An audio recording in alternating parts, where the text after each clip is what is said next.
Buku Keadilan Sosial dalam Islam, pengarang Hamka, penerbit Wijaya, Jakarta, tahun 1951, halaman 124 sampai dengan halaman 126. Salah seorang keturunan Umayyah, Bernama Abdul Rahman dapat meloloskan diri dan berangkat ke Andalus, Spanyol. Dia berhasil mendirikan kerajaan Bani Umayyah. Al-Mansur Khalifah kedua dari Bani Abbas memberinya gelar Syahryar Quraisy, Raja Wali Quraisy. Kalau sekiranya Bani Umayyah masih menyerupai kepala bangsa Arab yang terbesar, maka kerajaan Bani Abbas yang sangat terpengaruh oleh kebudayaan Parsi, telah mendirikan satu monarki besar cara timur, yang penuh kemegahan. Kadang-kadang derajat raja sudah sangat dipandang suci, mendekati kepada derajat Tuhan. Kerajaan Bani Abbas jatuh setelah kaum Mongol dan Tartar datang sebagai air bah, meruntuh luluhkan Baghdad pusat peradaban pada masa itu. Dan sebetulnya sudah lama Khalifah hanya tinggal gelaran saja. Di zaman datang serangan kaum Salib sebelum serangan Tartar, kalau tidaklah karena kekuatan Salahuddin dan Nuruddin Zanki, sudah lama Khalifah itu jatuh. Dan setelah berdiri kerajaan Mameluk di Mesir. Keturunan Khalifah diangkat orang kembali di Mesir. Tetapi bukan berkuasa, hanyalah sebagai kepala agama belaka. Dan akhirnya setelah Mesir dikalahkan dan diduduki oleh tentara Turki Utsmani, maka tanda-tanda khalifah, yaitu burda dan pedang bersama khalifahnya sendiri diangkut oleh Sultan Salim ke Istanbul. Sejak itu Raja Utsmanilah yang memakai gelar khalifah dan dipanggilkan Amir ul Muminin, ya walaupun bukan Quraisy, bahkan bukan Arab. Sebab, Asyabiyahnya lah yang kuat di masa itu. Itulah baru sejarah yang dapat dilalui, menurut keadaan masa dan tempat, ruang dan waktu. Dan ini bukanlah penyakit semata-mata bangsa yang telah memeluk agama Islam, tetapi penyakit seluruh dunia dalam zaman pertengahan. Sungguh pun demikian, tidaklah dapat dimungkiri jasa zaman itu kepada peradaban, kemajuan dan kebudayaan. Di zaman Bani Abbas terlihatlah usaha kaum muslimin dalam lapangan kemajuan. Hukum, fikih, pembangunan, kesenian dan keindahan. Kemajuan. Dalam dunia filsafat, kesusastraan dan ilmu peperangan, Muawiyah bin Abu Sufyan, Abdul Malik bin Marwan, Hizjam bin Abdil Malik, Walid bin Abdul Malik, adalah nama-nama pahlawan besar yang berjasa dalam zaman Bani Umayyah. Dan puncak dari semuanya ialah zaman Umar bin Abdil Aziz. Di zaman Bani Abbas patut pula dicatat nama-nama Al-Mansur, Harun al-Rasyid, Al-Smamun, Al-Mutashim dan Al-Mutawakal, tiga Abdurrahman, yaitu Abdurrahman ad-Dachil, yang masuk, sebab dia yang masuk ke Spanyol. Abdurrahman II dan Abdurrahman an-Nasir adalah bintang-bintang kemegahan Bani Umayyah di Spanyol. Demikian juga Mansur ibn Abi Amir, al-Muizzulidinillah, pembangun Daulat Fatimiyah di Mesir. Salahuddin Ayyubi penangkis kaum Salib, Al-Malikun Nasir Kathas, seorang raja Mameluk di Mesir yang menangkis serangan kaum Tartar dan Mongol, sehingga tersekat serangan Jaked Mesir. Togrul B, nenek moyang Raja-Raja Utsmani Muhammad Al-Fatih yang menaklukkan Istanbul.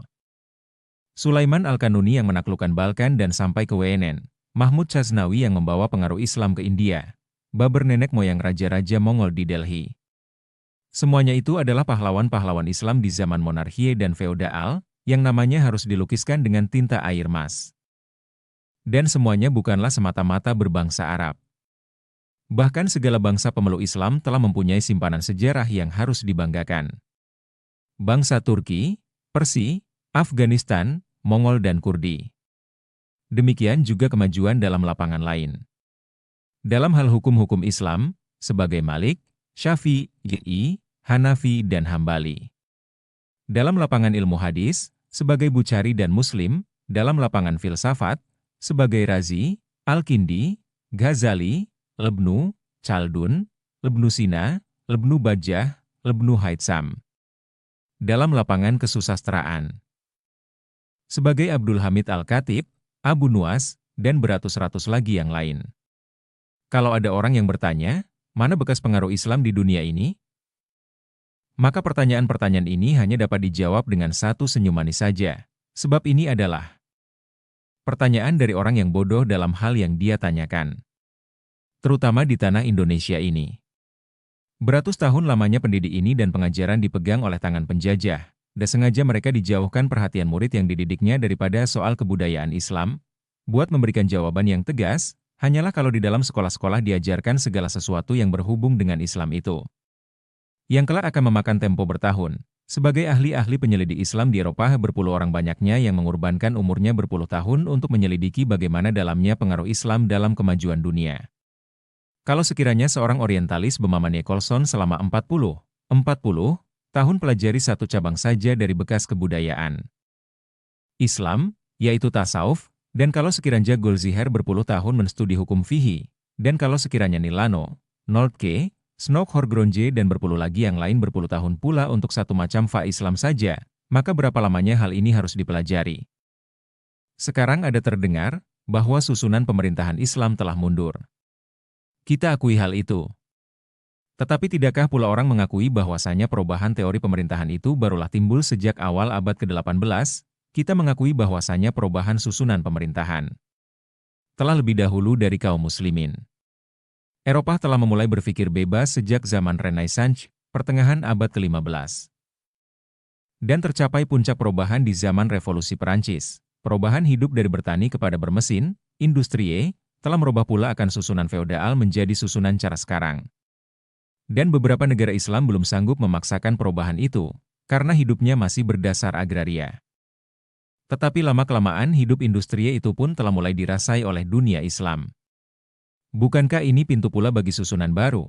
Perubahan pemerintahan secara apa yang dinamai demokrasi, akan cepat dipakai oleh dunia Islam. Ada 3 sebab yang menyebabkan kecepatannya. Pertama, perhubungan dunia yang begini cepat, sehingga dunia telah jadi kecil, yang menambah dekat hubungannya dengan Barat.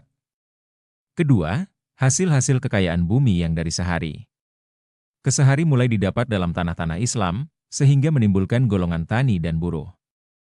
Ketiga, dan ini yang lebih penting, dasar-dasar kehidupan masyarakat yang ada dalam Quran, yang jauh lebih tinggi nilai mutunya daripada demokrasi Barat, yaitu takwa bagi pribadi, dan syura bagi binaan masyarakat. Kesemuanya itu memudahkan dunia Islam menyusun dirinya kembali.